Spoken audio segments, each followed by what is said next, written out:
Hey guys, this is Nazar again with Provident Real Estate here in Eastvale, California, the best city in the world, to give you another monthly update of what's happening in our community here. So month of January 2017, there's a total of 53 houses that sold. The month before that, in December, there's 73 houses that sold. Now obviously the reason that we had a slump or slow down a little bit is just because all the homes that sold in January were all the people that entered into escrow during December, during the holiday season. So I think we're going to see an uptick on the home sales coming this next month of February, even though it's a short month. The average sold price last month was $523,000. That's still lower than what people are asking. So people are asking higher than what the homes are selling for. I think it's just because of the different strategy they've decided to implement. Some other stats that you think you should be aware of. So again, being able to buy a home that's $523,000, assuming that you have no additional debt, the average buyer to be able to qualify for a home like that needs to make at a minimum of $116,000. That's putting 10% down. So someone's going to have enough cash to be able to put down $53,000 on a $523,000 property, and then their payments are going to be about 33% of what they make gross. I hope that didn't confuse a lot of you, but I want to let you guys know what I mean by that, or what that means to us as a city is concerned, is that we're slowly encroaching onto the point where the home prices, the average home value of a house or home sale price is getting to the point where the average consumer can't afford that price range. So what do I see in the future? I see things going up a little bit just because of the lack of inventory that we have. Again, right now at this moment in time, there's about 75 houses for sale in Eastvale. Now to put that into perspective, we have 15,500 homes in all of Eastvale. That's less than 0.5% of all the homes that could be on the market that are on the market. The demand is about a month and a half right now, so if no other houses hit the market, within a month and a half all the homes would sell, which is great. So I think because of that, demand will naturally, because lack of supply, demand will increase the value of our houses in the coming months. However, as that price continues to go up, it's going to put a lot of pressure on the fact that people can't afford to buy. Does that make any sense? Now the good news is that we're still right next to Orange County, our neighbors, and home prices are even higher than here, and that's why people come out this way to buy homes. And with the 91 freeway, one of these days being complete is going to alleviate some of that buildup of traffic, but still it's not going to keep up with the demand of people coming out this way. So what does that mean? I think we're going to have a good next year, or 2017 is going to be a great year, but 2018, 2019, it's a big question mark for me. Even though the market's doing well as a whole, I still think we're looming on another bubble here. I'm not predicting anything. I don't have that crystal ball, but I do say, based on what I see as far as affordability is concerned, I think there's going to be a lot of pressure to keep pricing down or to have it go down a little bit. What does that mean to you as a homeowner? If you're watching this and you own a home, well, what that means is if you're planning on being here for the next 5-10 years, then you're good. You have no issues to worry about. You could even not watch this video if you don't want to, unless you want to know what's going on. However, if you're having any thoughts on selling in the next 1 or 2 years, we need to talk, okay? There's some amazing strategies that we're implementing, allowing us to get top dollar for our client's property. Obviously, myself living here for the last 12 years, I've seen this place grow as it has, and I love our city. But if you're thinking about moving, either for a job, or you want to downsize, or you want to move close to Orange County or LA County, or wherever you're moving to, if it's not here, then give me a call. We need to speak. Even if you have no intentions of selling until next year or the year after, if you're having thoughts on making a move, even if it's just a thought in the back of your mind, we need to speak.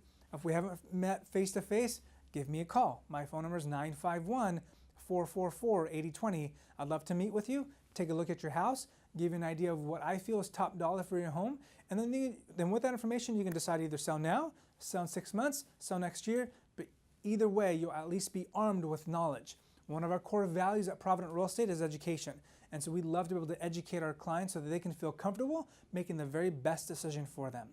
Any other questions, let me know. I'm going to walk you through a little bit of the pricing in a second so you guys can see that, but I hope that this information is valuable to you.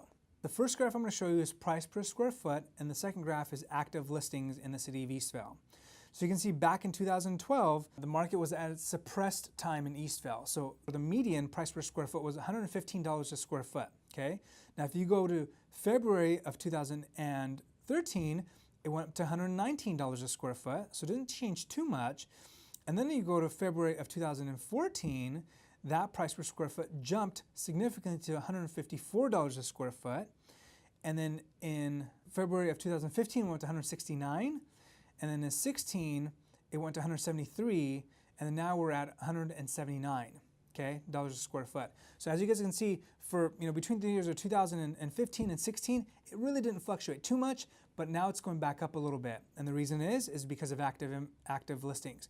If you look at this graph right now from active listings, back in 2012, because the market was so suppressed, there's 455 homes for sale. Then in April or June of 2013, it dipped all the way down to 189. It went up to 275 again in February of 2015, and now it's gone back down again. So because obviously there's an inverse relationship between when supplies or how many homes are on the market versus how quickly homes sell, how fast they sell, and how much do they sell for. So back in 13, there's such a low supply of inventory. That's when we had that huge spike in price per square foot go up, or homes selling as quick and also for price. And then we had it go up a little bit again, and then we're back down again. We're not as low as we were once, but it's still low enough that it's going to cause home pricing to go up this coming summertime. So what that means to you is that if you're looking to sell today, you might say, gosh, Nazar, it might make more sense for me to wait till the summertime to sell my home. You're right. If you wait till the summer, I believe that home pricing is going to go up a little bit. However, two factors to take into consideration. One, interest rates going up. They're going to go up, you guys. They have been. They're going to continue to go up. And that's obviously going to have a huge impact on your overall affordability on the next home.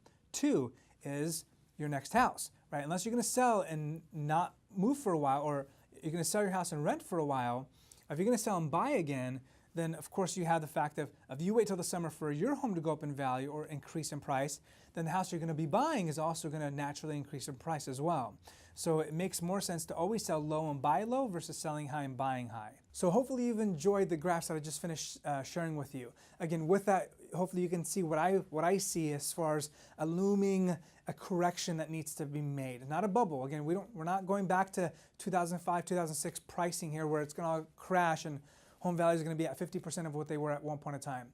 But I think, I believe that because of these stats that I've showed you, because of what's happening in the marketplace, and we're always about 6 months behind Orange County, LA County, and what I see there, I think we're looking for a correction to be made sometime next year. Now, obviously, with a new president in, I don't care who you vote for or whatever, I don't talk politics, but that might change things up a little bit, but for the most part, you can't change affordability, right? Unless something happens and people start making a whole bunch more money, if pricing continues to go up, there's going to be a lot of pressure to either keep that price down, or something's got to give with the loan programs to be able to help people to be able to make that variance in cost difference. The only reason that home pricing went up as high as it did back in 2005, 2006 is because you had those stated income loan programs. You had those programs that were 100% financing, and if you had a pulse, you can get a loan. Those days are gone. If they come back, it's a different story, but if they don't, you have to go back to truly what people could afford. Does that make any sense? So hopefully you found this information useful and beneficial. Again, if you're having any thoughts on selling, give me a call. I'd love to be able to meet with you in person and talk to you. Otherwise, I'll talk to you next month. Have a wonderful day. Take care.